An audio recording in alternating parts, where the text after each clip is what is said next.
In Pokemon games, the overworld brings each region of Pokemon to life, full of diverse routes, cities, and areas. Some players love the exploration of the overworld, while others just try to get through as fast as possible. But ultimately, you have to move through the overworld to beat the game. And thinking about this a bit led me to an interesting thought. What if I played Pokemon Emerald with the goal of taking as few steps in the overworld as possible? By installing a step counter, I can find a path that beats the game in the fewest number of steps, something that, in theory, there is a correct answer to. What is the lowest number of steps you can legitimately take? I thought it'd be a fun experiment to try to find this answer, until I realized what I was getting myself into. What sounds like a simple question with a simple answer is in fact the furthest thing from simple. As it turns out, taking the fewest steps is an exercise in deeply understanding Pokemon mechanics. Does surfing or diving or entering a warp count as a step? How does taking steps with poison truly work? Why do some battles in the game work different than others? Why do some events trigger cutscenes I've never seen before? And why the hell are there invisible zones where steps count double? This turned into way more than just finding the fewest steps in Emerald. It became a thorough investigation on exactly how Pokemon works and how I can break it.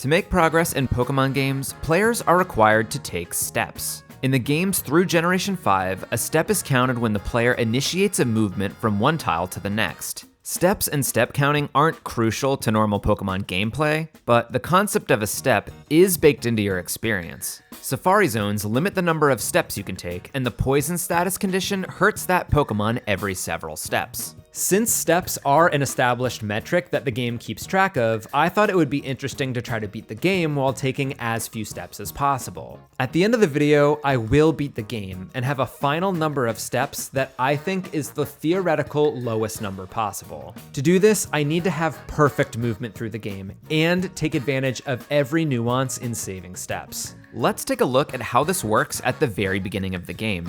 When I initiate a movement in one of the directions, the game counts it as a step. One tile, one step. When I enter a stairway into another room, that counts as a step as well. But just like I need to understand what does count, I also need to understand what doesn't count. As I take my 12th step, I enter a cutscene in which I am moved several tiles without my interaction. The game does not count these as steps, taking my next true step after the cutscene. It only counts as a step if I make the movement myself. When leaving the house, I can exit from one of two tiles that lead outside. Leaving from the left tile puts you outside at 19 steps, but leaving from the right tile puts you at 20, since I took an extra step to the right. Obviously, this means we choose the left exit and walk to the next required area, our rival's house. After moving upstairs, we have to interact with this Pokeball to trigger the cutscene with our rival. No matter what path we take to get there, we always end up with the same amount of steps. I have always moved 5 total tiles. Generally in this challenge, if we're just talking about getting from point A to point B, it takes the same number of steps. However, there's usually more factors to consider, and we'll see that once we get out into the routes. So let's do that. We can walk out of the house and immediately turn north, headed towards Route 101. Here we're pulled a few steps upwards, but initiate the movement over to the bag ourselves at 67 steps. For selecting a starter, I feel confident that any of the Pokemon could work here, but Mudkip just makes the battles in this game so much easier, allowing me to put my full focus on optimizing movement. I do reset a few times to make sure I get a Mudkip with good IVs and nature, because battles will be very important in this challenge. Once I knock out the Zigzagoon, I am warped to Professor Birch's lab, taking me further from where I want to go next, but there's nothing I can do about that. I head straight out of the lab and exit the house counterclockwise, since this is the fastest path to head straight out of Littleroot. Now, the real overworld movement begins. Walking through routes, my most basic consideration is finding the quickest path through. This means hugging turns tightly to not take any unnecessary steps. My second consideration is where I need to go in the future. By staying to the right in Oldale Town, I will be in place to go east after hitting this ledge, which I do at 160 steps. However, there's an even faster way to get here. This NPC will take you over to the Pokemart, moving you multiple tiles for free. The NPC also gives you a potion, which is great, because I will not be obtaining many items in this challenge, as going to Pokemarts are extra unnecessary steps. The additional movement allows you to hit the ledge at 155 steps. I have to take advantage of any free movement I can get. On Route 103, I snake around the ledges using the shortest path, and approach the first real fight of the game, easily taking out my rival. Now it's time to follow her back to Little Root Town, which takes a bunch of steps to get back and puts me at 259 steps outside of the lab. Luckily, there's a faster way. If all of your Pokemon faint, you black out, and the game sends you back to the Pokemon Center you most recently entered. However, I haven't entered a Pokemon Center yet, so the game sends me back to my room in Little Root Town. This feature of the game can be manipulated to help me take less steps, and will become an important part of this challenge. So I need to find the fastest way to black out. After my rival fight, there is tall grass 2 steps away. It doesn't matter where I engage the rival fight, I will always need to take 2 steps to hit wild grass. You may be thinking,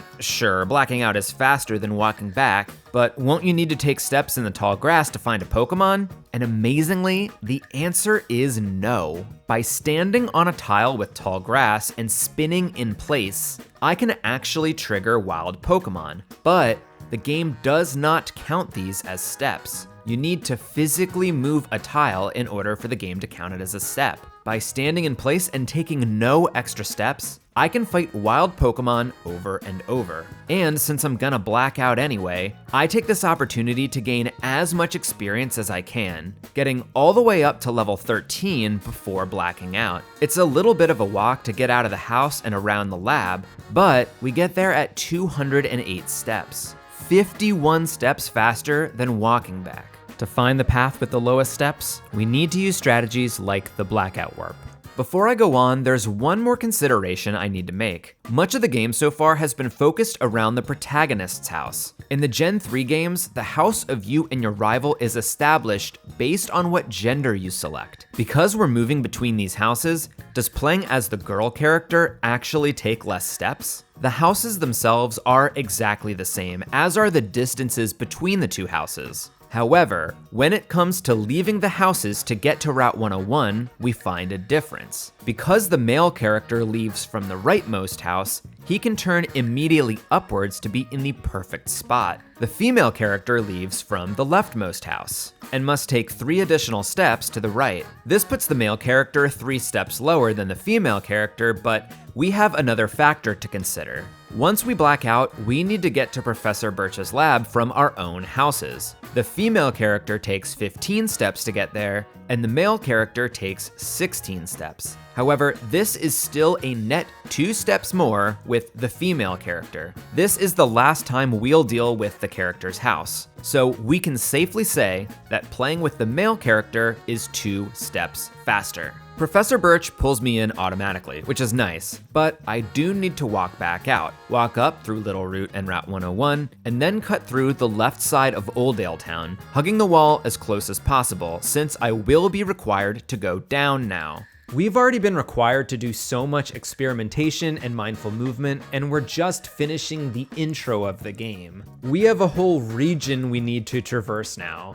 This is about to get 10 times more meticulous. If you enjoy videos like this where I push the limits on what's possible in Pokemon, it would be amazing if you liked the video and subscribed to my channel. It would be awesome if you joined me for this ride. I have a lot of exciting ideas that I can't wait to share. Let's encounter the first trainer on Route 102. This is a required trainer, so I can fight him by engaging with him from the right and hit the tile below him at 311 steps. But there's a weird quirk about trainer fights that makes this the worst option. Instead, if I walk into his sightline, the game does not count that as a step. The game seems to trigger the trainer seeing you before it counts the step you take. As you can see, we are at 310 steps on the tile below the trainer instead of 311. Whenever possible, I want to walk into trainer sightlines to save a step. This also means I should take the counterclockwise route to the next trainer. And really, I don't mind the extra battles. Mudkip is so high leveled, I can basically one-shot everything in every battle, giving me essentially free experience. I now need to move up to go around this ledge, and I do so while triggering the third battle on this route. After this, I need to move down and to the left, so I hug the wall here. Since getting caught in a trainer sightline and starting a battle doesn't count as a step, I was curious if stepping in tall grass and triggering a wild Pokemon fight also doesn't count. However, it does count as a step, whether you hit a wild Pokemon or not. For whatever reason in the coding of this game, trainer fights count before steps, and steps count before wild Pokemon fights. This makes sense though. If you walk into a trainer sightline in tall grass, you'll always trigger the trainer fight and never trigger the wild Pokemon fight. Thank goodness this is the case, because if I could save a step by triggering a wild Pokemon, that would mean it's optimal to trigger one on every tall grass tile. And that sounds like a fucking nightmare. At the end of Route 102, we walk south and come across Last Tanya. However, she only looks two directions, right and down. These are the two directions that are not in line with my path. If I went down first into her sightline, that would be a free step, but I'd still need to use an extra step to get back up into line. This would be unoptimal. Instead, it's less steps to just walk around her. However, I can walk right next to her, so I can still engage in her battle, even though I'm initiating it, so it still counts as a step. But experience is experience, and I'll take the extra bit here. The next place we're required to go is the Petalburg gym to talk to Norman and complete the Wally cutscene. In that case, we would just stay as north as possible and snake through the city this way. However, we actually have one stop we need to make beforehand. By going out of our way by one step south, we can walk right past the Pokemon Center.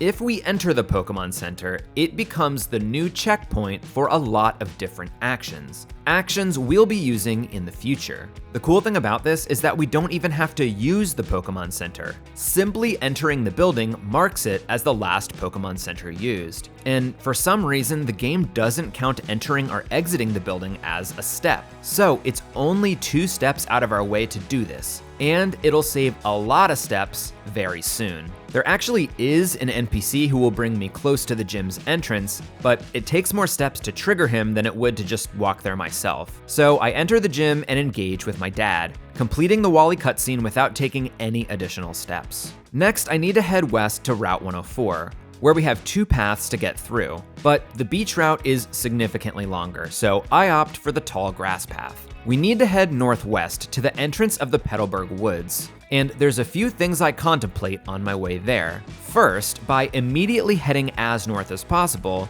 I can pass right by a berry patch. Turning to pick the berries takes no extra steps, so I can get 2 Oran berries and 2 Pecha berries with no extra steps taken. This path is perfectly in line to also be in the sightline of Last Cindy, who we defeat and enter the woods. The woods is a zigzag, so we follow our normal pathing to get through, hugging the trees as necessary and making sure to step into trainers' sightlines. We also step into the Team Aqua fight, which we win and get a free Great Ball. Now we exit the woods and begin the trek up to Rustboro. I make sure I'm actually stepping into trainers' sightlines, rather than the trainer spinning to see me. I can't save a step if I've already taken the step. Against Lass Haley, I hit level 16, and my Mudkip evolves into Marshtomp, which also gives me access to the very powerful move Mudshot. On the bridge, I'm approaching the first possible double battle of the game.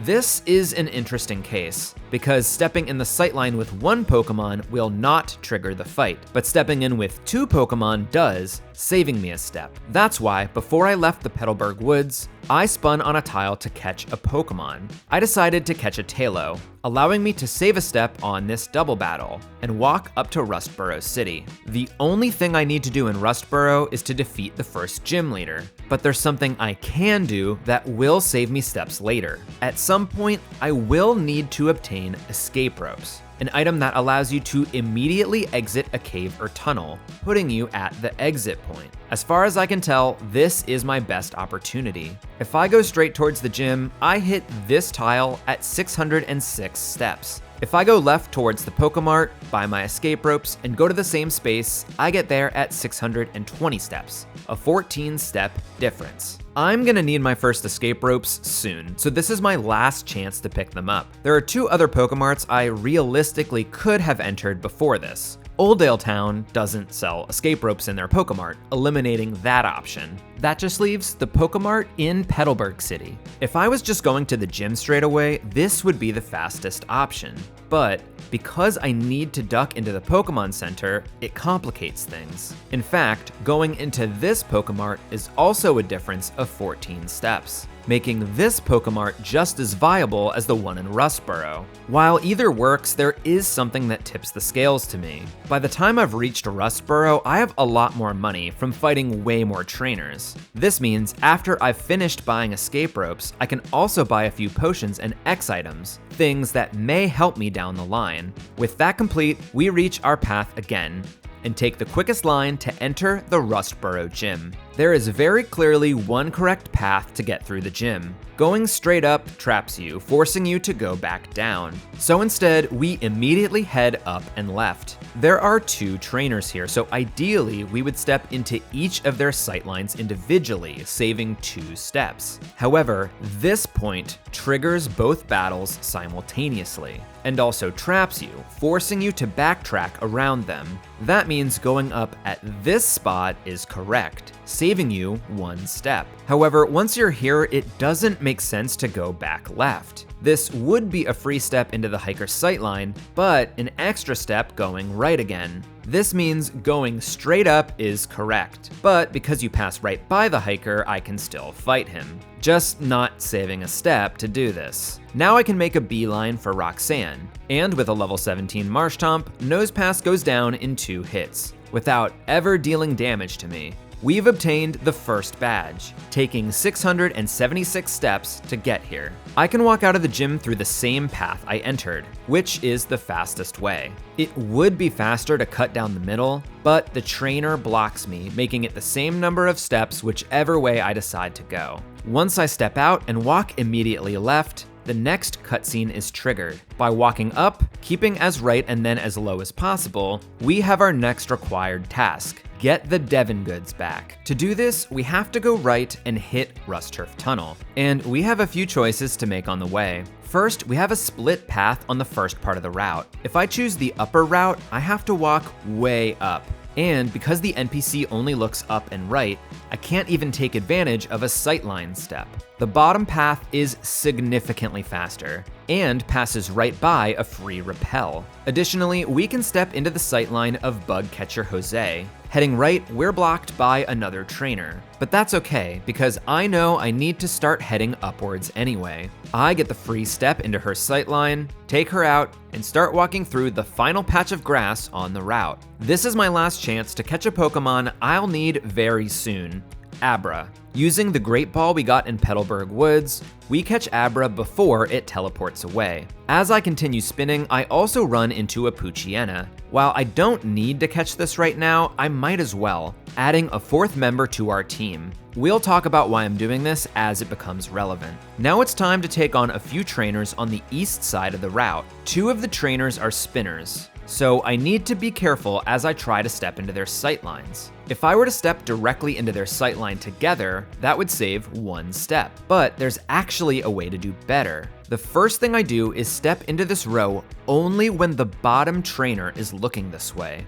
Once I defeat him, I need to exactly time a step up to when the top trainer spins and looks down at me. This is very difficult because in order to do this correctly, I need to start moving before the trainer gives any indication he's about to spin. Essentially, it's random when this works and when this doesn't. So this obviously takes a few tries. Eventually, I get it though, making my movement up without taking a step. Note that this only saves a step because I do eventually need to go up. Once this trainer is defeated, I can walk to the right and step into the sightline of the third trainer. He isn't a spinner, so I would save a step regardless, but because I did this correctly, I saved a step on each of the 3 trainers. Now I navigate to the tunnel entrance and take the shortest path to fighting the Team Aqua Grunt. I take out Pucciena, get Pico back, and now I need to backtrack.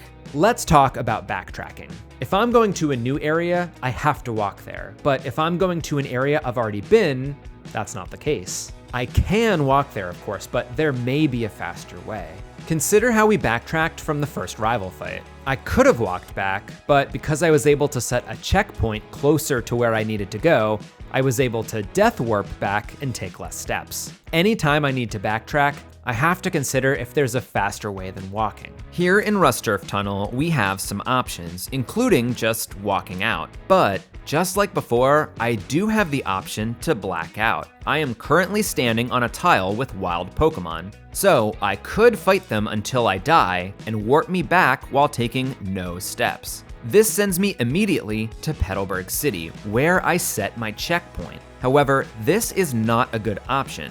If we go here now without meeting the Devon president, then Mr. Brawly is not here. We'd have to walk all the way back up to Rustboro. So we consider our third option, using one of the escape ropes we just bought. By using an escape rope, we transport from where we're standing to where we entered the cave or tunnel. This does not count as any steps, which is great. However, this does use up an escape rope, so we have to be conscious of how many we're using. As a note, the move Dig actually does the same thing as an escape rope outside of battle. So, having Dig would mean we don't need to go 14 steps out of our way to the Pokemart. However, there's really no easy way to get the move Dig on a Pokemon. The TM for Dig is on Route 114, and it's out of the way, so that's not really an option.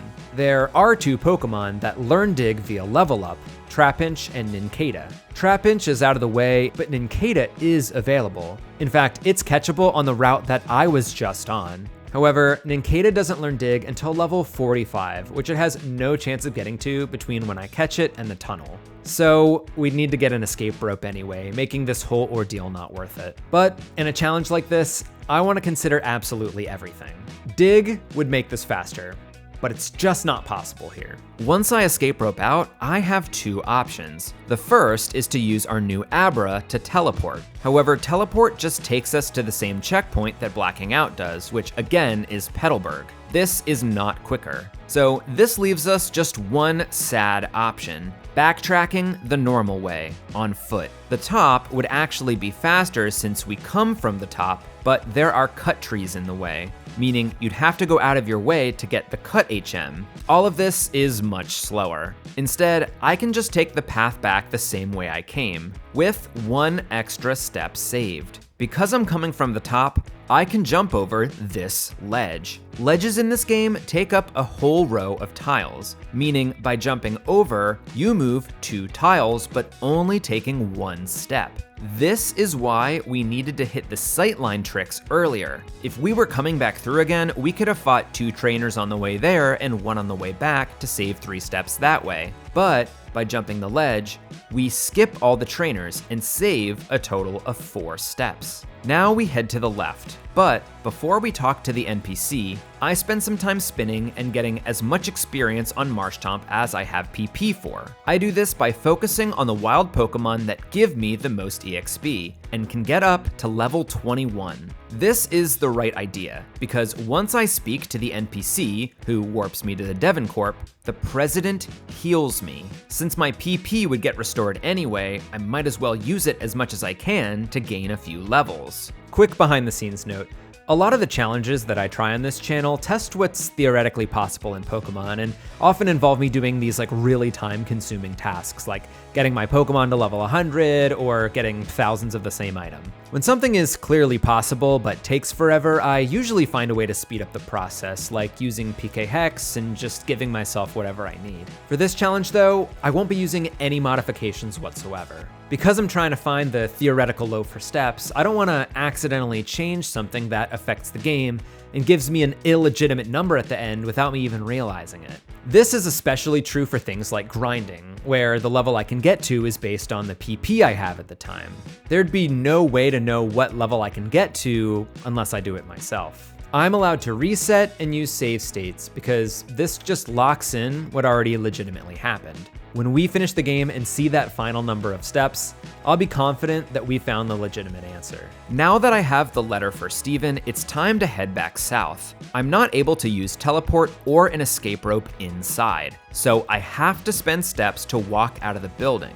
Once I'm out and test the Pokenav, I can now take advantage of the work I put in many steps ago in Rustboro. By using Abra's teleport, I can warp to Petalburg and head left to start the next part of my journey. I'll note that I did consider setting Rustboro as my checkpoint instead of Petalburg, but ultimately it is more steps that way. The Petalburg method is the way to go. Something fun about this path is that you get a cutscene that you don't normally see. Because I never crossed through the bottom part of Rustboro, I never had the opportunity to fight May, so instead she fights me here, pushing me back a step, which is annoying, but ultimately, it's okay. Because Marshtomp is so high level, and thanks to a well-timed leer, I can defeat her without taking any damage. And this is a huge relief, because my health is about to become extremely important. I walk up and reach a spot where I can engage with Mr. Briny, who takes me on his boat without moving any extra steps, reaching Dewford Town in just under 1,000 steps. Here we have two tasks: deliver the letter to Steven and fight the second gym leader, Brawly. But what's the best order to accomplish these in? Purely from an overworld logistics perspective, I'm already close to one side of the gym, so it might make sense to go down to the gym, win, come out, and then go up to the cave. But there's a strategy I can finally use that changes the entire math of Dewford Town. Finally, we have to talk about Overworld poison. In Gen 3, if your Pokemon is poisoned, you lose 1 HP for every 4 steps you take. If your final Pokemon loses its last hit point this way, you black out. This is a really annoying mechanic usually, but for me, it changes the whole calculus of taking steps. If I want to go back to my set checkpoint, I can teleport, but only if I'm outside. If I'm inside, I can use an escape rope or blackout against wild Pokemon. But what if I'm in a space where those things can't be done, like a building? Normally, you can only black out on tiles where there's some sort of battle. Overworld poison means that now I can black out on non-battle tiles, opening up a whole world of possibilities. This comes into play for us in the Dewford gym. Once I defeat Brawly, I would need to walk all the way out of the gym, wasting precious steps backtracking.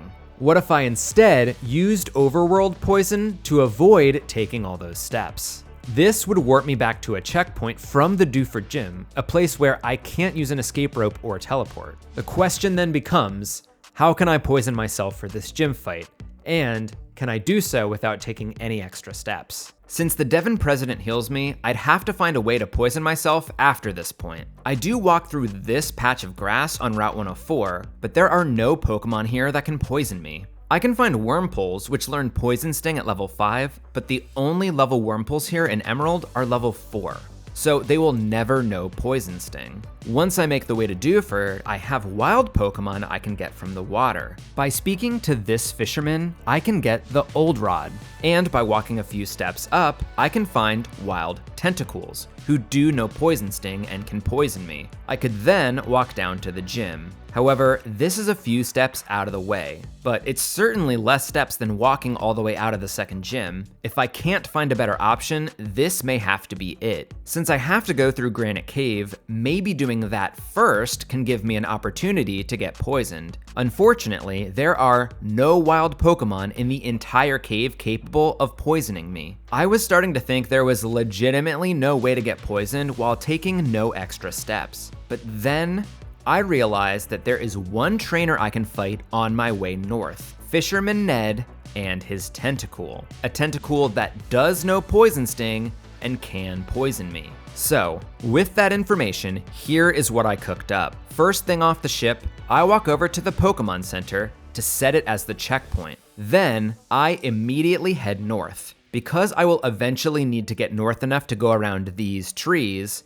I can step into the sightline of Fisherman Ned and save a step. Trying this fight a few times, I eventually get a first turn poison. And this is very important because health is about to become a huge issue. Now that I'm poisoned, every 4 steps I take, Marshtomp takes a hit of damage. Walking through the Granite Cave will be so much damage to Marshtomp. And because I have to go out of my way for Pokemarts, it's not like I'm flush with potions. Even if I somehow make it out with health left, I have to walk over and defeat Brawly with my poison status. I was starting to lose hope, but then I realized something very important about Overworld poison. To keep track of Overworld poison, the game has a poison step counter, which causes you to take damage every 4 steps. Almost nothing resets this counter. Resetting the game doesn't, talking to NPCs doesn't, entering a new area doesn't. However, there is one thing, and exactly one thing, that resets the poison counter: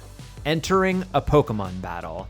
And that includes wild Pokemon. This means, as I walk through the Granite Cave, I can take 3 steps, then spin around to trigger a Pokemon fight. After running or defeating the Pokemon, the poison counter resets. So I can take 3 more steps, do the same thing over and over through the entire Granite Cave, making sure I take the shortest possible path as I work my way through the levels. Finally, I make my way to Steven, hand him the letter, and now it's time to exit the cave, with Marshtomp still at 65 HP. I did not lose a point of health through the entire cave. To exit caves for free, I would normally black out on the tile I'm standing on. But because that would heal me of poison and render everything I just did completely useless, that's not an option. What I can do is use an escape rope. I'm warped out of the cave, and I can use Abra's teleport to zap me to the checkpoint, which I set earlier as the Dewford Pokemon Center. From here, I walk directly down to the gym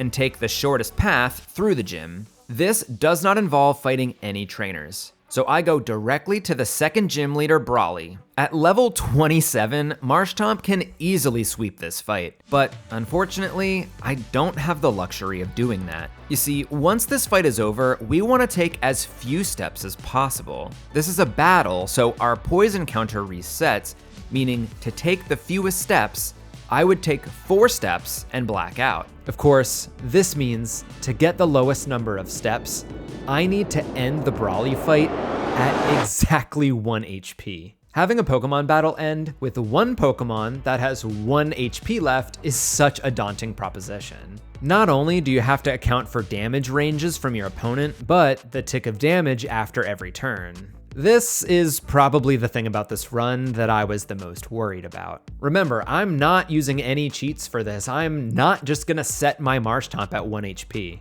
To make sure this is legitimately possible, I legitimately need to end this fight at 1 HP. This now becomes a challenge on how to swing a fight to get exactly what I need, by understanding the amount of poison damage I take every turn, and how many turns of poison I can take. I have a general base for how I want the fight to go. By having a move like Foresight, I can stall turns and give my opponent a chance to attack. And with the possibilities of different moves and damage ranges, I can manipulate my opponent to do the exact right damage. Here, if I let Makuhita attack me, I put myself in a situation that seems like it might work out. After a lot of attempts, I just need things to go my way one time. And boom, we end the fight poisoned and at exactly 1 HP. Because this is a Pokemon battle, the poison counter resets, meaning we will always need to take 4 steps here. But then we lose the last tick of poison, blacking out and sending us back to the Pokemon Center, saving us the entire process of walking out of the gym. Additionally, we are now fully healed and can take a few steps back to engage with Mr. Briny, who takes us on his boat all the way to Route 109. Before we move on, let me explain why this is the first time we've taken advantage of the Overworld poison strategy. We've already had several instances of backtracking, like the first gym, which we just walked out of, like a total idiot. Let me quickly run through all the situations where we could have used this strategy and why we didn't. First and foremost, we used a death warp to get back to Little Root after the first rival fight. We only took 2 steps to hit tall grass, but would have needed 4 steps for the poison death. so it was never worth it here. In Petalburg, we did a tiny bit of backtracking after the Wally cutscene. We could have gotten poisoned by Last Tiana's Shroomish, hit the Pokemon Center, done the cutscene, and died after 4 steps. But this process takes 24 steps, and just walking out only takes 17, so it's not worth it here. The next bit of backtracking is the first gym. If we had instead gotten poisoned in the Petalburg woods, hit the 1 HP on Roxanne, and died 4 steps into the gym, we could have saved steps from walking out. The problem is we set our checkpoint back in Petalburg, meaning we'd have to walk all the way back to trigger the scene with Team Aqua. Finally, we have to backtrack through the Devoncorp. This would be a great opportunity to die to poison and avoid the long trek down the stairs. But because the president heals you during your interaction, I would be cleared of poison no matter what. These were all the times that I considered using poison, but ultimately they either weren't possible or just took more steps. Okay, back to it. Now that we're on the beach below Slateport, I need to get from the point I am to this point up here, which keeps me on the rightmost side for where I need to go next. Following the line straight up, I'm blocked by this line of chairs, meaning I can go left to go around them. The first place I can go up is a sightline step into this double battle, and immediately after triggers another battle with this tuber, blocking me in and forcing me to take extra steps to go around. The tuber is blocking my path anyway, so going 1 additional step is fine. I take on the double battle and then walk up. Since I'm going right by the tuber, I fight her for extra experience, but I don't save a step. Now I head north, turning to first talk to Doc, which triggers the Aqua plot at the museum. I walk out and take the shortest path there. On my way, I'm called on the Pokenav now that I've registered a few trainers. Even though this seems to happen just as I take a step, it does count the steps where this happens. It's not like a trainer sightline trigger, and thank goodness, because then I'd have to learn all about Pokenav mechanics and try to get it to trigger as much as possible.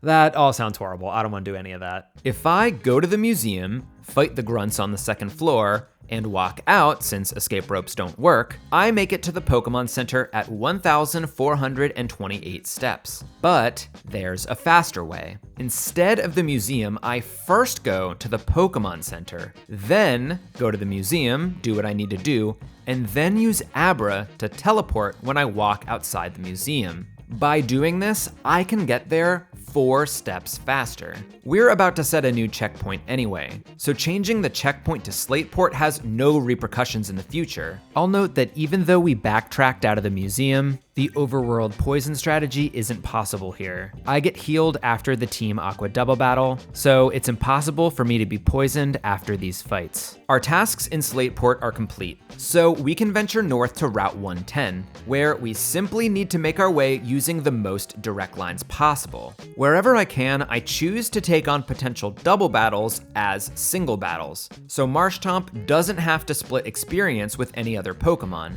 making him as strong as possible. This means we can breeze past one of the hardest fights in the game without much trouble. There are also a few items on the shortest path that we can collect, including a hidden Great Ball and a Pokeball that we pass right by. I need to stay as right as possible, so I can take the opportunity to grind a bit on this final tile of Route 110. Once that's done, I need to go up and to the right, so I can either take the clockwise route that goes right by this berry patch, or counterclockwise to go by Fisherman Dale. The berries in the patch are all Nanib berries, which are only good for making Pokeblocks, which, of course, I will not be doing. This means it makes sense to walk past Fisherman Dale, and even though he never looks away from the water and therefore never saves me a step, I can still get a little extra experience from this fight. Now I enter Mauville City, a place where I will be spending a lot of time. However, this is the only time I'll be on the south end of the city. So while I'm here, I go a bit out of my way to grab the HM for Rock Smash.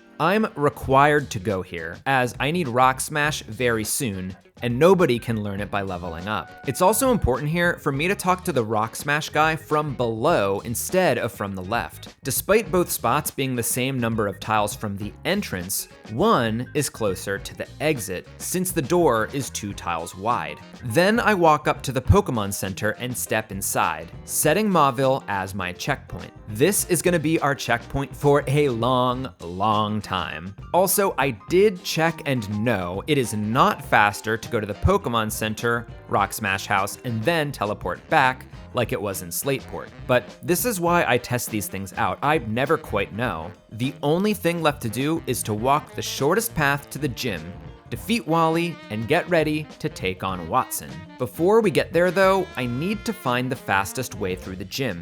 There's one clear answer, and it's the same as the speedrun path, basically going straight up, fighting one trainer, stepping on one button, and going right to Watson. On my way though, I walk right by these two trainers, fighting them each separately for some free experience. I also saved a step from walking into youngster Ben's sightline, but Ben gives me something else too.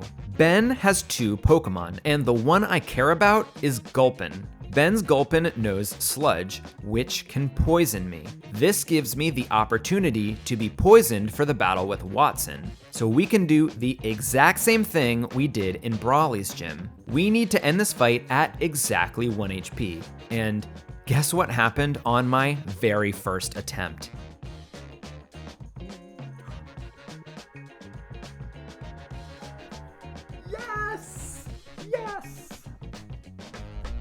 Legitimately, that was my first try at this. Oh shit. Thankfully, I just needed to split experience for Marshtomp, and then get Manectric to roll a 9 damage quick attack again. And now we actually do end the fight at 1 HP, which means 4 steps, and we're death warped back to the Pokemon Center, where I can very quickly head north for the next stretch of the run. I can save a step by walking into the sightline of this double battle. These trainers are always facing this direction, and no matter where you step in between them, they both see you. So even though we're gonna be heading up this path again, I can't ever save more than 1 step here. To not split experience, I fight Aroma Lady Selena first, and then step into the sightline of Camper Tyron. From here, the fastest path is to walk straight up, going left towards the smashable rocks. Because I stopped to pick up the HM, I can get through without doing any backtracking. Marshtomp can learn Rock Smash, but I want to make sure I only keep the most important moves on him. That's why we picked up Poochyena many steps ago, to teach the HMs that I don't want Marshtomp to learn. With the rock smashed, I continue heading north, stepping into the sightlines of 2 trainers along the way. Now I need to go west, and a fork in the path allows me to go up through the tall grass or down through a trainer. I can save a step by walking into this trainer's sightline, so the bottom path is the way to go, and I save an extra step from a second trainer, although I could have done this from either path. Through here in the fiery path, I take the shortest possible way through. Once I appear on the north side of Route 111, I need to head east, while knowing I will eventually be heading north. Because of this, I can attempt another double battle sneak, similar to what I accomplished on Route 116. I need the bottom trainer to see me by herself first, so I can move up for a second free step. This time, I realize that running triggers the NPC to spin and see me, so I don't have to try and time it. With 2 free tile movements, I head east and north, hugging the left side as much as possible, and now I can start heading that way towards Fall Arbor Town. Since I need to be at this line to get around these rocks, I can step into the sightline of Cool Trainer Brook. The experience from this fight gets Marshtomp to level 37. I delayed his evolution last time so I could get early access to Muddy Water, but now I let him become a Swampert. Getting my final evolution this early in the run helps me demolish my opponents, which in turn helps with consistency of fights that may require those very specific outcomes. A few more steps to the west and I officially take my 2000th step. Route 113 is a bit windy, so I make sure to hug obstacles as much as I can and take advantage of every sightline step possible. After getting around the final rock on the route, I need to start thinking way ahead. I'm about to walk down a straightaway, after which I will need to go south, meaning I need to get from this point all the way to this point. It's just a matter of finding the least steps to get there. By immediately walking west, I can step into Ninja Boy Lao's sightline. Then I can save a step from a ledge jump, and because I need to go both left and down, it doesn't really matter which ledge I jump over, as long as I jump over one. I can also walk into youngster Dylan's sightline. This puts me at the lowest point I can be to walk through these trainers, who walk back and forth in sync with each other. Because of this, there is no chance to save 2 steps here. Both of them will see you no matter where you step. Even if I killed all the Pokemon in my party except Swampert, so they had to fight me one-on-one, the second fight still triggers before I'm able to move downwards. I still save 1 step here, and then walk directly west, moving down 1 space when I'm blocked by an NPC, but putting me perfectly in line with where I need to be. I can now walk directly south, where across the bridge, we find a series of trainers and ledges, which provides me with a similar puzzle to solve. There are potentially 3 ledges to jump over, each saving me a step. However, I need to eventually head left, and there's no way to hit both the second and third ledges without taking at least 1 step to the right, making it worse overall for me to do this. So I can only hit the first and second ledge or the first and third ledge. If I use the first and second ledges, I can save a step from Picnicker Nancy, then save a step from ledge 1 and 2, and stay left to get where I need to go next. The rest of the route, I take the shortest possible path, walking into sightlines wherever possible. Because one of these trainers is a spinner, I can save a step on the way down, and a second on the way left. This takes me all the way to Meteor Falls, where I trigger the event I walked all the way here for, ending this part of the journey at 2,250 steps. With this event triggered, I can now take on Maxie in Mount Chimney, and it probably won't surprise you to learn that walking there directly is not the fastest way to get to him. We have the Mauville Pokemon Center set as our checkpoint from the After Gym Poison Blackout, so warping directly here and walking up from Mauville is the fewest steps. To save an escape rope, I can spin around to fight wild Pokemon and black out. Since I'll be dying and getting Swampert's HP and PP reset, I take the time to kill as many wild Solrocks as I can, getting all the way up to level 40 before blacking out. This warps me back to Mauville, where I navigate the same path I just did up to the cable car. From here, I take the shortest path up Mount Chimney, fighting this potential double battle as a single for the usual reason, and taking out all the Team Magma members. With Swampert at level 41, I have no problem with Maxie. I now take the same path back, with a few fewer steps thanks to no grunts blocking my path now. Even though I'm backtracking, the overworld poison strategy won't work here. My next destination is Lavidge, and the only way to get there is from right here. So I take the right side of the south exit to go down the Jagged Pass. Tracing a straight line for Jagged Pass, the tile I'm currently on is directly in line with the left side of the exit, which is where I need to be. Unfortunately, there's a trainer in my way here, forcing me to go 1 tile out of my way and a second tile to go back. There is an alternative path going to the left of this obstacle, and using the sightline of a few trainers that can't be used in the other path makes this option viable. Ultimately though, that right side path is just closer to the exit. Now we go straight from here to the Lavidge Gym. There are a few different paths you can take to get through this gym, but I'll start by going up to this first warp. The process of stepping on a warp and landing on the other floor is always 1 total step, seemingly counting moving onto the warp as a step and then the landing as not a step. Additionally, walking on the tile next to a hidden trainer will trigger their sight and not count as a step, like we do for Hiker Eli and Kindler Jace. Both of these tiles lead to the same room, so we need to test both to see which can get us to the warp we need faster. The southern tile allows us to save a sightline step from this trainer, putting us right in front of the warp at 2,634 steps. The northern tile passes through these 2 sets of trainers,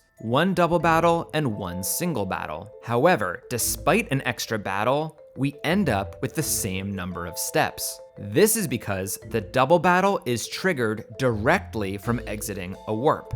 The game counts you entering the warp as a step, but not landing. So whether you land in a trainer's sightline or you land into nothing, the game doesn't count it as a step, meaning you don't actually save a step from this battle. Since these two paths take the same number of steps, I opt for the one with more fights, and therefore more experience for Swampert. There is another option where I could hit this warp, swing around and walk up, but ultimately this just takes more steps, so it's not worth considering. From here, we just follow the normal path the game wants you to take, putting us in position to take on the 4th gym leader Flannery. With a level 42 Swampert, this fight is an absolute cakewalk. Speaking of walking, it's 7 tiles from Flannery to the gym exit before we could teleport back to Mauville with Abra. We know that if we ended this fight at 1 HP, we would only have to walk 4 steps to blackout and death warp back to Mauville.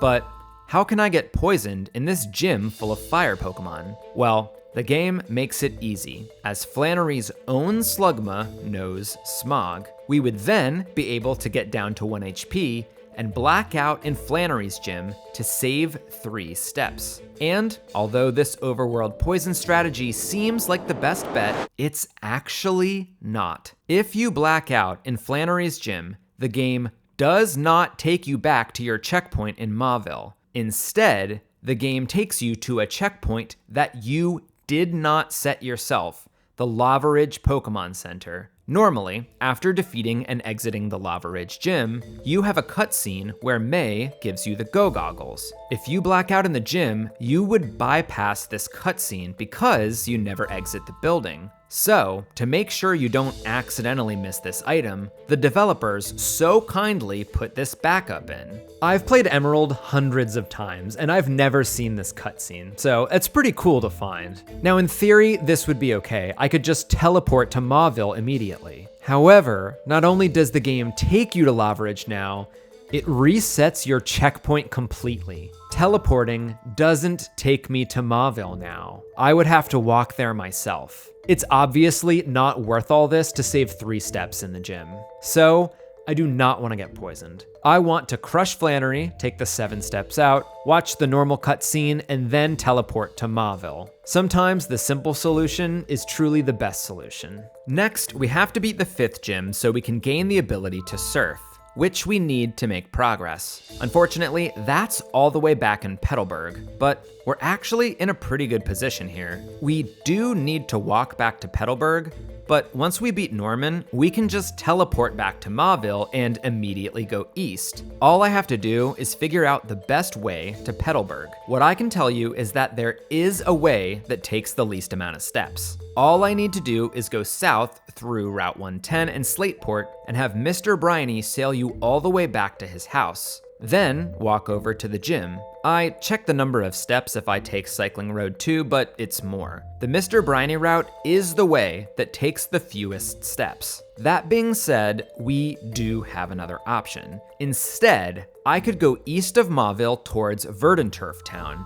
making sure to find the best path and get sightline steps wherever possible. This route takes exactly 89 more steps than the Mr. Bryony route. Purely from a step perspective, it is the worst option. However, this route allows me to do something that I will need to do at some point. Pick up the HM for strength. This HM will be required, and I will need to go to Rusturf Tunnel to get it. So, I can only take the Mr. Bryony route if I have another way to get strength in less than 89 steps. I need to consider all the times I've been close to Rusturf Tunnel. To get the HM, I need to use Rock Smash, so I should only consider times after the 3rd badge. By far, the closest I've been is Meteor Falls, where I just need to walk down and through Rustboro, and then through Route 116. But this is way more than 89 steps. I also will be in Mauville again, so I could just go later, but again, this is more than 89 steps.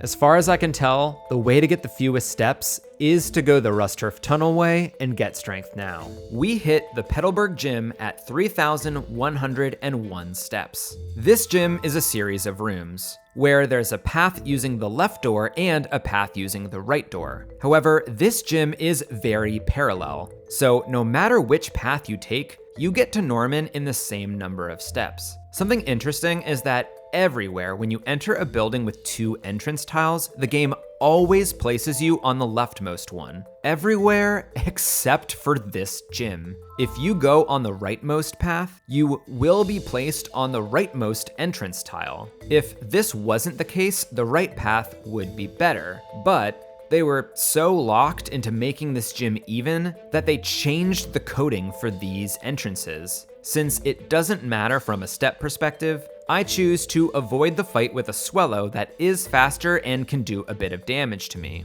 One of the other benefits of going the Rusturf way is that I walk directly by this move tutor, who can teach Swampert Rollout. This move is excellent, because with just 1 PP, I can sweep entire fights like Norman, and PP is about to become absolutely critical. Once I get the 5th badge, Wally's dad brings me out of the gym without my interaction and gives me the HM for Surf. This is great, because instead of walking out of the gym, I now just have to walk out of his house. Because exiting a building doesn't count as a step, it takes 4 steps to go outside and teleport back to Mauville. Exactly the same number of steps it would take to do the poison blackout method. Since these are the same number of steps, I choose the way that doesn't involve me having to spend hours getting a stupidly specific outcome in a Pokemon battle. Once I'm outside, I can teleport back to Mauville for the final time. We've needed to keep our checkpoint here for the last 1,500 steps, but finally, we can move on from the city. It's time to head east. And on the way, we walk as close as we'll get to the bike shop. Now is the best opportunity to stop in and pick up the Mach bike. It'll help us save a few steps very soon. Now I'm on to Route 118, where we begin with a series of ledges. I hop over the first ledge to save a step, and fight this double battle by stepping into the sightline, saving a second step. If I go down, I can also hop over the second ledge to save yet another step. This puts me in line to step into guitarist Dalton's sightline, surf across the water with Swampert, and walk into Fisherman Barney's sightline. Now, of course, I can do it like that, but not if I want to get the fewest steps. It's finally time to talk about surf mechanics. In this game, when you face the water and jump on a surf Pokemon, the game doesn't count it as a step, but it does move you a tile from the land to the water. It's basically like jumping a ledge. You get 1 free tile of movement. Conceptually, this makes sense to me. You're jumping on your Pokemon's back and you're not landing your feet anywhere. What makes way less sense to me is when you jump from your Pokemon to the land, it also doesn't count as a step, despite you clearly landing your feet on the ground. What this means is the more times you're able to jump on and off your surf Pokemon, the more steps you can save. Consider this situation right here. Sure, you could walk right 1 step and walk down 1 step. Or you could surf down and then surf right for a grand total of 0 steps. Anytime we have the option to surf, we need to strongly consider how to use it to our advantage. Let's go back to the start of Route 118 with this knowledge. I jump the first ledge and fight the first double battle, but instead of jumping the second ledge, I immediately head west. I can still walk into Dalton's sightline since he also looks up.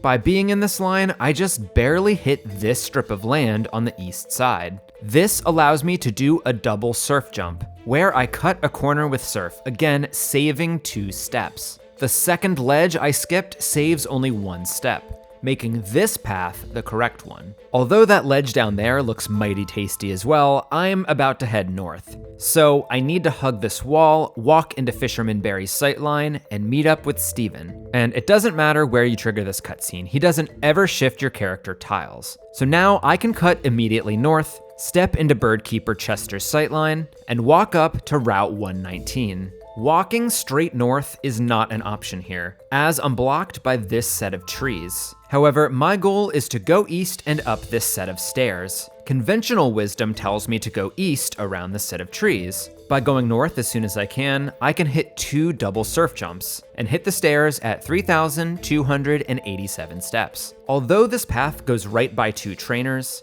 I'm not able to save any sightline steps. These trainers are part of the Mimic Circle, so the direction they look is based off your movements. I can't get this first trainer to turn as soon as I step into his sight, only getting him to turn after I've already taken the step. These trainers also only have a sightline of 1 tile. So to get close enough for the second trainer to see me, I'd need to skip a surf double jump. And as we know, a sightline step saves 1 step, and a surf double jump saves 2. So it's better to avoid the trainer. I also consider going left around the trees, but I'm also unable to get the trainer to look at me. The extra double surf jump cancels out the 2 steps I went out of my way, getting me to the stairs at the same step count I had from going right. Traveling north from here, I follow the path as tightly as I can, hitting a fork in the road. Going to the right swings you way around, so the left path is faster by 24 steps. However, you need to use the mock bike in order to take this path.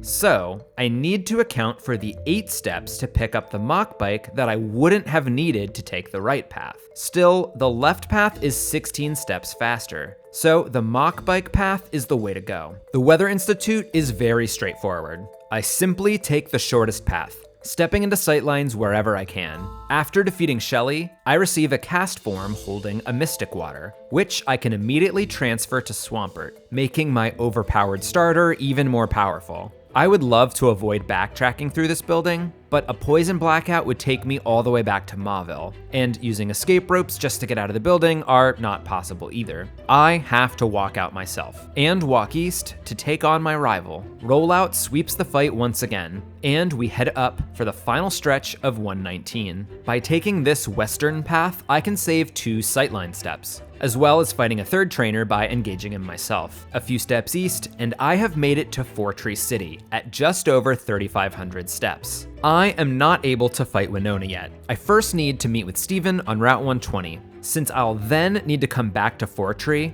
it makes sense to go 2 steps out of my way to set the Fortree Pokemon Center as my checkpoint. Now I can head east towards Steven. The top path is significantly fewer steps than the bottom path, and I find the shortest way through 120 by stepping into Parasol Lady Clarissa's sightline, and then hugging the bushes to hit the bridge. Steven actually pulls you 2 tiles for free to take on Kecleon, so engaging with him to the right is my best option. Now, I could teleport back and take on Winona now, but I've already taken about 100 steps down here, on a path that I will need to take later. So the best option is to actually continue going down Route 120. Hugging the tree line after taking on this trainer, we find ourselves in another open area with many trainers and ledges, requiring another analysis over the fastest path. Route number 1 through the tall grass saves you 1 step from hitting an extra ledge. But if you take on one of these sets of double battles, you can stay east and save 3 sightline steps total,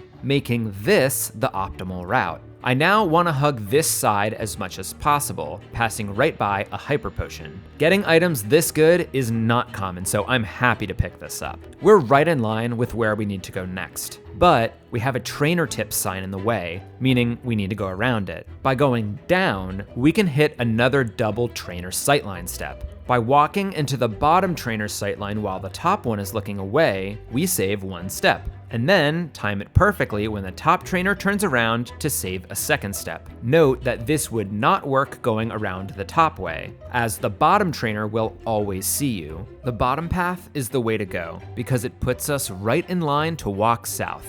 Walking a bit further, and I find myself at another fork in the road, where I have 2 tasks I need to accomplish. I need to climb Mount Pyre to get the Magma emblem, and I need to walk into Lilycove City. I don't need to do literally anything else there, I just have to enter the city limits. Right now, I can't do anything in Lilycove, but later in the run, I will need to come back here. So, my options are to surf and climb Mount Pyre, backtrack, walk to Lilycove, and teleport back to Fortree, or walk to Lilycove, backtrack, climb Pyre, and teleport from there. Essentially, whichever has less backtracking is the better option, and that would be the way back from Lilycove. So I go there first, doing what I always do, using the shortest path and taking sightline steps wherever I can. As I approach Lilycove, I'm checking my Pokenav to see exactly where the game counts as the Lilycove city limits. I don't want to take any extra steps. Once I find the exact right tile and register Lilycove in my Pokenav, I can walk back to the place the path splits. From here, I can surf down to Mount Pyre, Taking the left path around the island is faster by 6 steps, and I take the shortest path up the mountain, defeat the Aqua grunts, and obtain the Magma emblem. The next mandatory task is to go through the Magma hideout, but our checkpoint is in Fortree, not anywhere close to the hideout. This was on purpose though, as now we can teleport to Fortree and walk to the gym, to defeat Winona, but more importantly, to obtain the ability to use Fly. Finding the shortest path through this gym is not difficult. Each puzzle has a way to clear it in the least amount of steps. For instance, the second puzzle can be solved in fewer steps by triggering this double battle. Swampert is at level 50 now, so battles should be pretty easy, right? Unfortunately, I have a major problem. Like the second and third gyms, we need to use the Overworld poison strategy to exit the gym faster than walking out. However, there are no Pokemon in Winona's gym that can poison me. That means the last opportunity I have to get poisoned are from the trainers and wild Pokemon in Mount Pyre. Except none of these Pokemon can poison me. Legitimately, the last chance for me to get poisoned is from wild Tentacool outside of Mount Pyre. That means I have to walk all the way up Mount Pyre, all the way to the gym, and all the way through the gym, taking HP of damage every 4 steps. You may be thinking, Ryan, you already walked through Granite Cave while poisoned and defeated Brawly. Surely this can't be that different. Besides, you're at level 50 now, and you have way more HP than you had back then. Oh, you sweet, sweet innocent baby. You have no idea how much more difficult this is. To truly understand the magnitude of this task, let's think all the way back to Meteor Falls, when we blacked out to teleport to Mauville. This is the last time I got healed. That means I've taken on Maxi, all of Gym 4, all of Gym 5, the entire way up Fortree, and all the way down to Lilycove without healing Swampert once. Somehow, through all of that, by playing as optimally as I can, resetting fights multiple times to get the best outcome, I've managed to take very little damage. But now, with the damage from almost 2,000 steps of gameplay, I would need to walk all the way up Mount Pyre with Overworld poison. And even with resetting the Overworld damage counter wherever I can, the damage would continue to rack up and up and up. So much that even if I played it perfectly, I would not be able to last through the first fight of the gym. Then, if I were to use all of my healing items, including my Hyper Potion, I still have to walk a bunch more tiles, take on 2 more gym trainers, and defeat Winona, who has 5 Pokemon,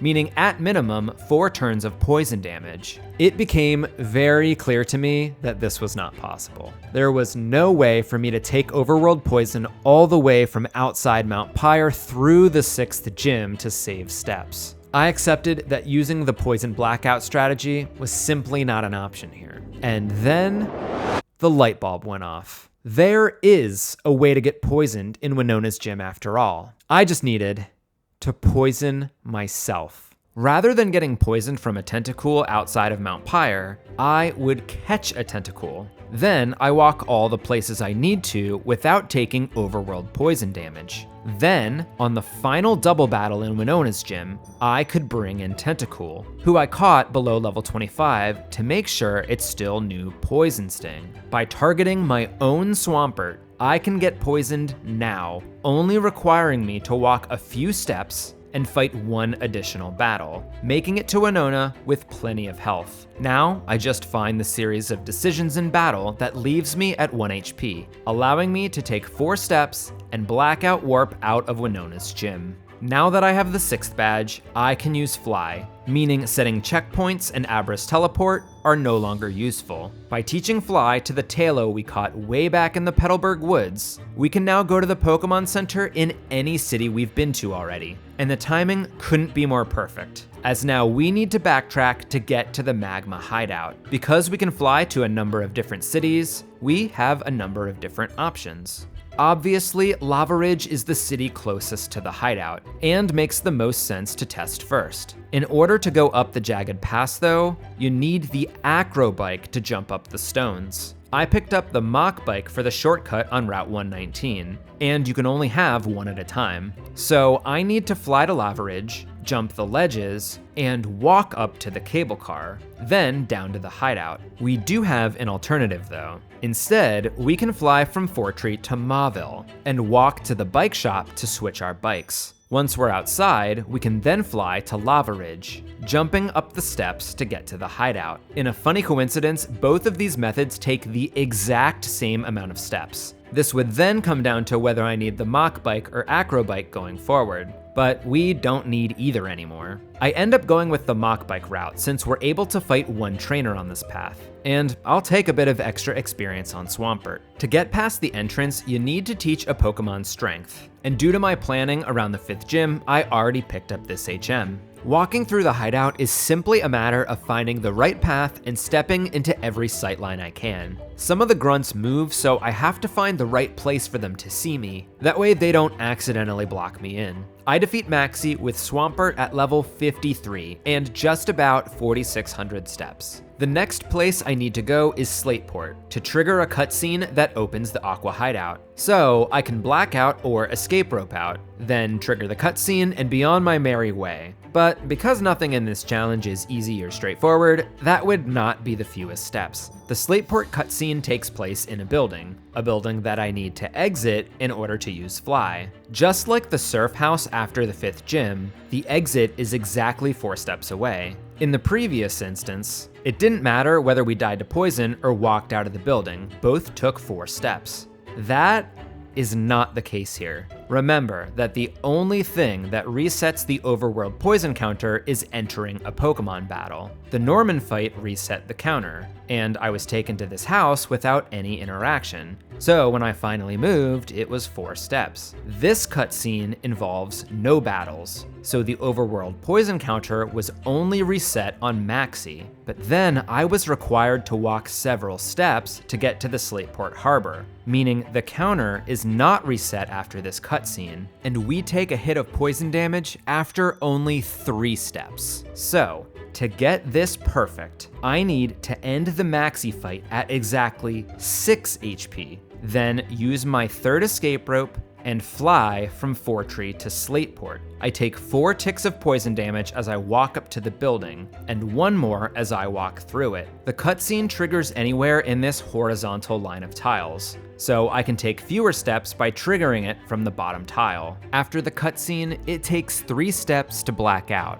and get me back outside, ready to continue on. Because I took the time to walk into Lilycove City, I can fly straight there, walking around to get to the beach area by the Aqua hideout. Here we have an opportunity to go surfing and find the fastest way to the entrance. Generally, I want to look for ridges of land that line up with the direction I want to go, like these ridges that head northeast. If I go north first, I can jump on and on to save 3 steps. By going the southern way, I can jump on and on again, also saving 3 steps. So it's a wash. Like most inside locations, minimizing steps in the Aqua hideout is purely a matter of going directly where I need to go, taking any sightline steps that I can. I reach and defeat Matt, and now it's time to exit the hideout. This is technically a building, unlike the Magma hideout, which is a cave, meaning escape ropes don't work here. In most cases, this means I need to die to Overworld poison, but in this case, it's actually better not to. The next place we need to go is east of Lilycove, and the hideout is located pretty close to that route's entrance. By dying to poison, we're warped all the way back to the Lilycove Pokemon Center, requiring us to walk all the way back here. If I instead just walk straight out of the hideout and surf down, I save 7 steps. Route 124 is a surfing route, but with plenty of trainers and surfing spots, it takes a bit of trial and error to figure out the best path. There's a double battle right away,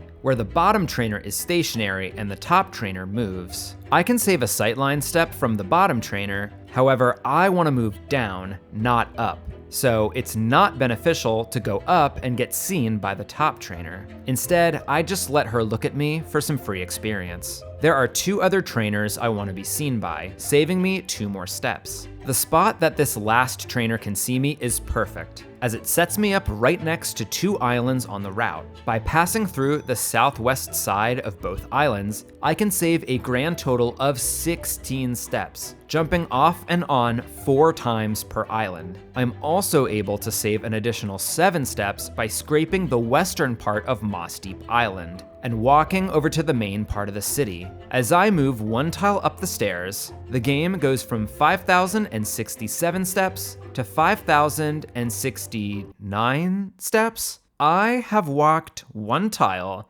and the game has counted it as 2 steps. Surely this must be some sort of glitch, right? The tile is broken, or they accidentally placed 2 tiles here? Not the case. Every tile I tried to enter from counted as 2 steps. So maybe stairs are coded as 2 steps? Like maybe the developers were big brain enough to think, you're probably taking more than 1 step to go up 1 tile of stairs or something. Nope. Stairs in earlier parts of the game are very much only 1 step. What is going on then? Well, I think I figured it out. Mossdeep City is actually coded as 2 different cities. This western part of the island is very much Mossdeep City. Saving the game tells you you're in Mossdeep City. The map tells you you're in Mossdeep City. However, even though you're here, you cannot fly to the Mossdeep City Pokemon Center, which of course I want to do. It's way less steps than walking there. However, I can't fly to the Pokemon Center until I take this double step. Only then am I able to pick the city on the fly map. My theory, and this is only a theory, I didn't look at the code, I'm way too stupid to do that. My theory is that this location called Mossdeep City and this location called Mossdeep City are actually 2 different cities and are coded as 2 different cities in the game. In order to make 2 locations with the same name, the developers had to do some janky shit like overlaying tiles on top of each other. Again, I'm not a developer, I don't claim to actually know what's going on here. But I do know that it can't be a coincidence that the first time I take a double step is also the first time that I enter this weird second limit of a city. If you're watching and want to dig in the code, please let me know in the comments what's going on here. Anyway, once I take this weird double step, I can fly to the Pokemon Center to save a few steps, and then walk to the gym. There are 2 paths to get through this gym, but the path using the leftmost warp is significantly faster, and gets me to Tate and Liza at just under 5,200 steps. Since this is a double battle, I can poison myself, end the fight at 1 HP, walk 4 steps, and black out. My next task is to defeat Team Magma in the Space Center. So I walk west, enter the building, defeat the trainers, stepping into their sightlines wherever I can, and fight a double battle with Steven to defeat the evil team. Steven then wants me to visit him at his house, but he doesn't take me with him, forcing me to walk back outside. This means I need to do the poison strategy again right after doing it on the 7th gym. However, thanks to the short time frame between these poisonings, I have a big problem. Between the blackout from the 7th gym where I'm completely healed, and the Steven fight, I could not figure out a way to get poisoned. None of the Pokemon in the Space Center can poison me, and there are no double battles where I can use Tentacool to poison myself. The battle with Steven is a double battle, but he uses his Pokemon, meaning I can't get Swampert and Tentacool out at the same time. Steven's Skarmory does know Toxic, but I can't ever get it to target me. I even thought about using moves like Follow Me, but they don't work on allies, so I can't trick him to using it on me either. As far as I can tell, this is impossible. I do have another option, but it's not a good one. By walking 12 steps out of the way, I can reach the water, where I can get poisoned by a wild Tentacool. This is less steps than walking the 30 steps out of the Space Center. However, there is one final thing that seems to be the correct answer. Going back to the Tate and Liza fight, I can poison myself like before, but not with the goal of blacking out after this fight. Instead, I win the fight with plenty of HP, and walk 11 steps out of the Mossdeep gym. Considering 4 of these steps were also taken to black out, this is a net of 7 additional steps. The 7 additional steps here is better than taking 12 additional steps for the wild Tentacool. I never like taking additional steps, but here, I think it's just unavoidable. Walking to the Space Center directly is slower than flying to the Pokemon Center and walking, so I do that, and go up to the Space Center, taking poison damage every 4 steps. By the time I take on the double battle with Steven, Swampert is only at 74 HP. With 6 Pokemon to defeat, considering damage from attacks as well as poison damage between turns, Swampert is not healthy enough to win this fight. I end up needing to use the potion I got all the way back in Oldale Town to get up to 94 HP. From here, I need to take a perfectly rolled wing attack to end the fight at exactly 1 HP. With the fight over, we just need to take 1 step to die of Overworld poison. Wait, only 1 step? What the fuck? Battles always reset your Overworld poison counter, so you always have to take 4 steps after a battle to black out. We just took 1 step and died, which means our poison counter wasn't reset. Do you know what this means? It means that this fight with Steven technically isn't a battle. This fight has weird properties for sure. It's the only fight in the game where you get to select 3 of your Pokemon to enter the fight. But the fact that it's actually coded as something other than a battle is wild to me. I was just trying to have a fun time figuring out the fewest steps in this game, and now I'm over here scratching my head trying to figure out how some of these mechanics are actually coded. How do I always end up going down these weird rabbit holes? Regardless, we end up back at the Mossdeep Pokemon Center at 5,301 steps. We can now walk to Steven's house and get the HM for Dive, which we can teach to Tentacool. Although Swampert can learn a lot of HMs, it was important for me to catch other HM users for the weaker HMs like Rock Smash and Dive. Every single member of this team serves a purpose, even if that purpose is just being able to get the Mystic Water. Catching a 7th Pokemon would mean I need to go to my PC, wasting precious steps. So I maximize my party slots, making sure this team accomplishes everything I need. Our next location is south of Mossdeep, so rather than walk down, I fly to the Pokemon Center to save a few steps. From this spot, I can't walk straight down,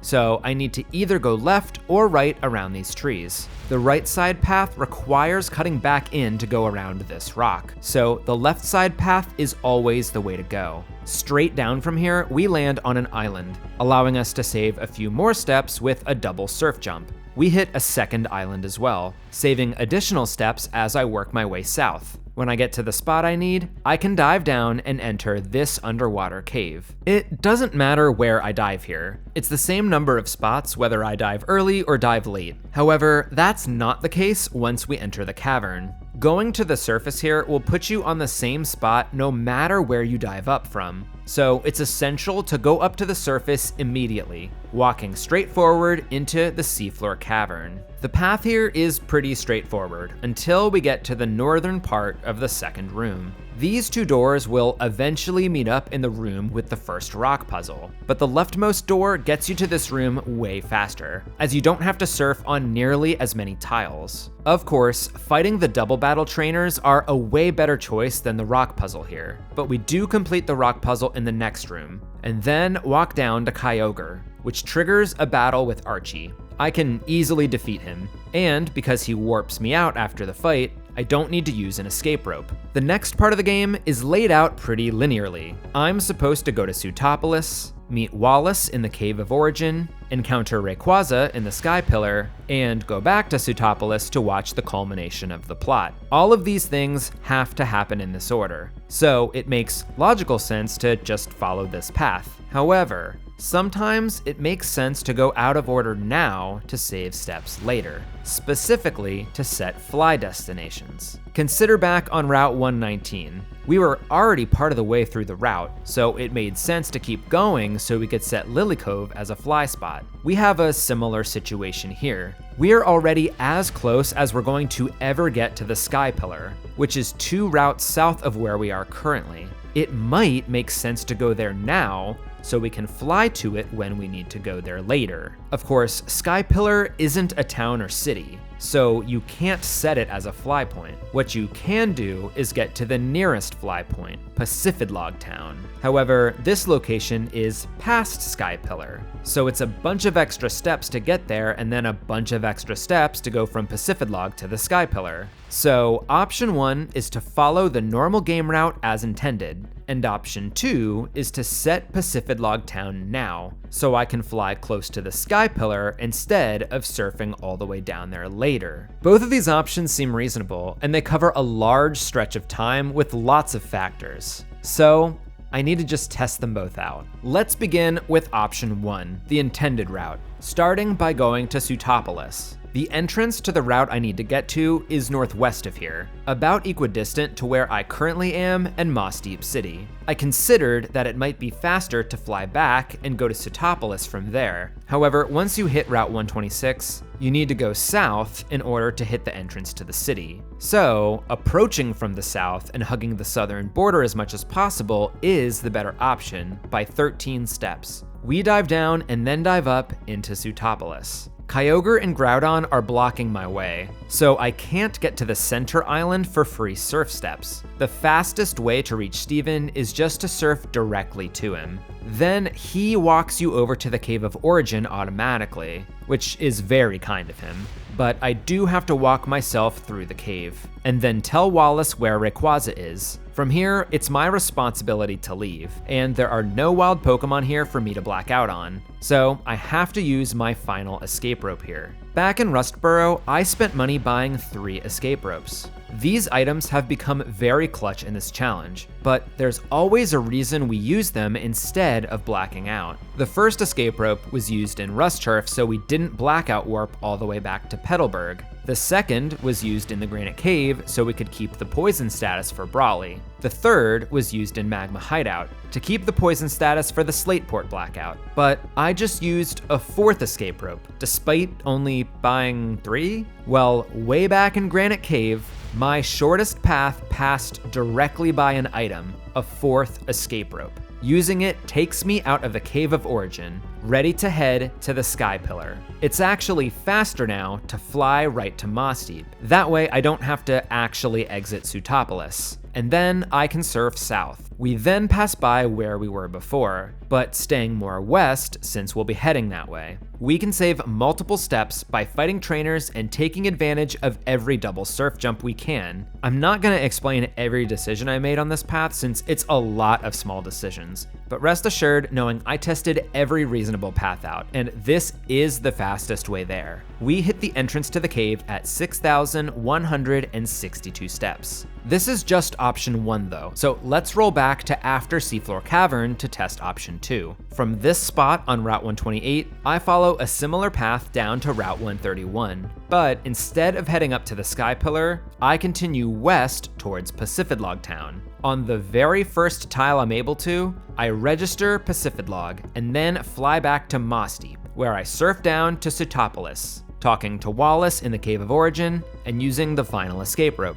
Now I can fly back to Pacifidlog and travel east and north up the Sky Pillar. We hit the entrance to the cave at 6,146 steps, 16 steps faster than option 1.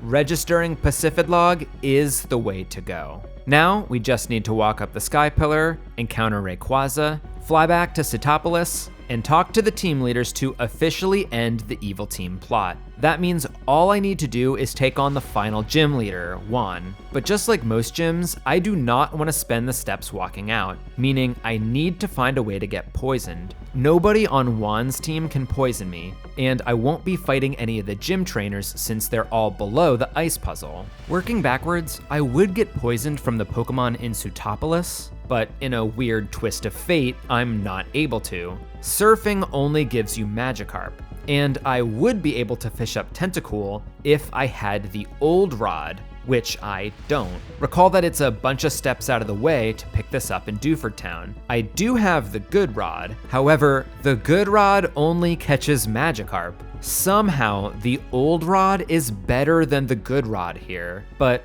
that means I can't find Tentacool. So the last place I can find Pokemon to poison me is just outside the Sky Pillar, where we see our usual friend Tentacool with Poison Sting. Then I can fight a wild Pokemon every 3 steps to avoid ticks of damage as I walk up the Sky Pillar. Sure, some levels of the tower don't have any wild Pokemon, and I will take damage here, but this is just my best option. And I can make it to Juan with 145 HP left. This is a really good HP for the Juan fight. After a lot of trial and error, we get the roll we need from Celio, and end the fight with Juan at 1 HP. We get the 8th badge, take 4 steps, and blackout, and now I'm ready for the final stretch of the game. Mossdeep is the closest location to Evergrande, so I fly there and work my way southeast. This island has a bunch of ridges for surf double jumps, and eventually I find myself at this double battle. Previously, I've been able to time these perfectly to get 2 free sightline steps instead of just 1. However, the bottom trainer here seems to have absolutely insane range, considering she appears to see you first instead of the swimmer directly above you. I tried this a bunch of times, but could not get 2 sightline steps here. I feel very confident that it's not possible. I hug the rocks and head north, hitting the waterfall outside of Evergrande City. Thanks to the 8th badge, we can teach Waterfall to Tentacool and reach the top. On the tile we reach the top, we still aren't in Evergrande technically, but 1 tile up from here we are. To get here, we move up 1 tile, that counts as 2 steps.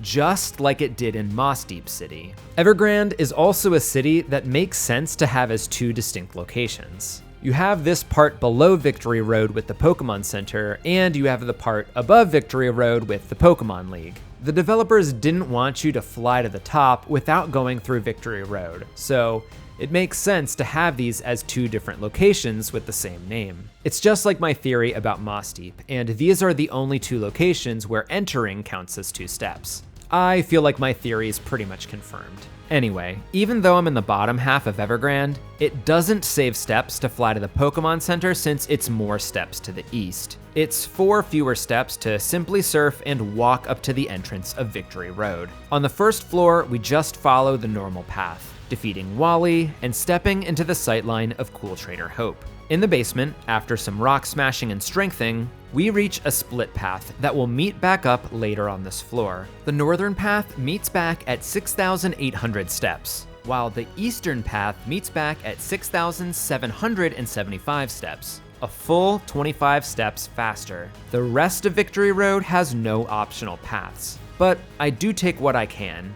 like adding a double surf jump in the basement to save 2 steps. I can then walk the rest of Victory Road. When I hit the end of the tunnel and step outside, I see if I can fly up to the top, but it just takes me down to the bottom again. Even 1 step below, I can't fly there. I just have to walk all the way to the Pokemon League building. From here, the fastest thing I can do is go straight up to take on the Elite Four. Both the healing spot and the shop would be unnecessary steps, so I can't access either. This means the health I got from the Sootopolis blackout is the health I'll be taking all the way through the Elite Four. So although I passed by a few trainers in Victory Road, I tried not to get any extra damage. I've gone much longer than this without healing, but the Elite Four fights are harder than anything I've had to face thus far. And even though Swampert is level 64, I need every tick of HP I have.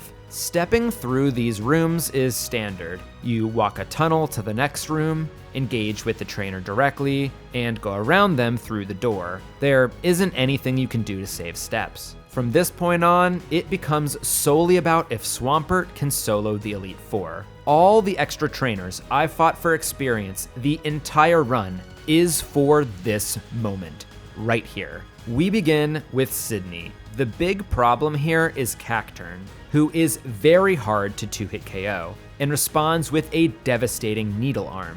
However, sometimes it goes for Cotton Spore, so I can try the fight until I get this outcome. I managed to get through Sydney without taking any damage. Phoebe is even easier, and I can one-shot almost everything. I just need a crit on the final Dusclops to get through with no damage taken.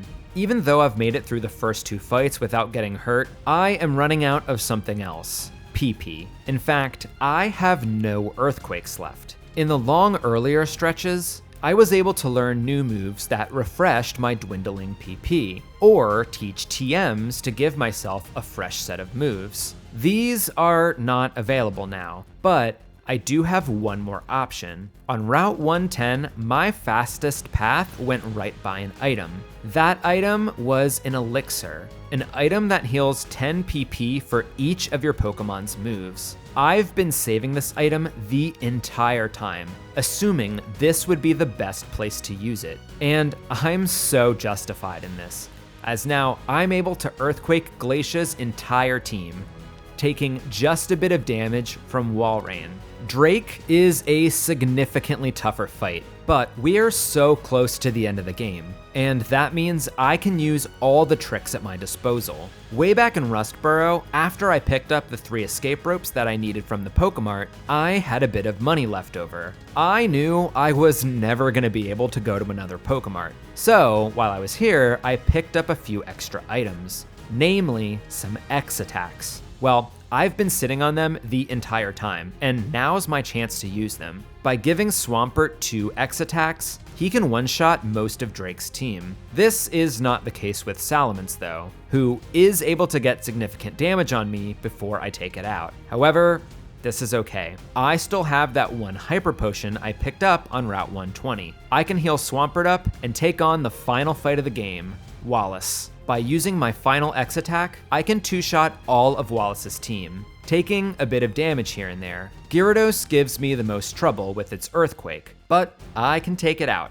and one-shot my Lodic to defeat Wallace and become the Pokemon champion. The rest of the events happen automatically with no steps. So, I enter the Hall of Fame as the game tells me the final step count. I beat Pokemon Emerald while taking 7,058 steps. I legitimately spend months playing this game over and over, thinking of every possible way to save steps. I feel very good about this final step count. However, I would not be surprised if there was something I forgot that does save a few steps. If there's anything that you think I missed, I encourage you to let me know in the comments. And if you want to try to beat my step count for yourself, you can find a link to the mod in the video description. I plan to be active in the comments testing theories out, and I'll have a pinned comment that has an updated final count if it's necessary. It was such a joy to find a challenge that allowed me to go down this crazy Pokemon rabbit hole in pursuit of finding a true answer to this question. If you're still here, first off, thank you for watching this ridiculously long video. And second, it probably means that you enjoy this weird niche Pokemon insanity as well. I plan to make a lot more videos like this, and it would be amazing if you subscribe to the channel to join me on this pursuit. Liking the video also encourages the algorithm to get this in front of more people. Again, thank you so much. I'm so excited to have to never count steps ever again. 1, 2, 3, 4, 5, 6, 7, 8, 9, 10, 11, 12, 13, 14,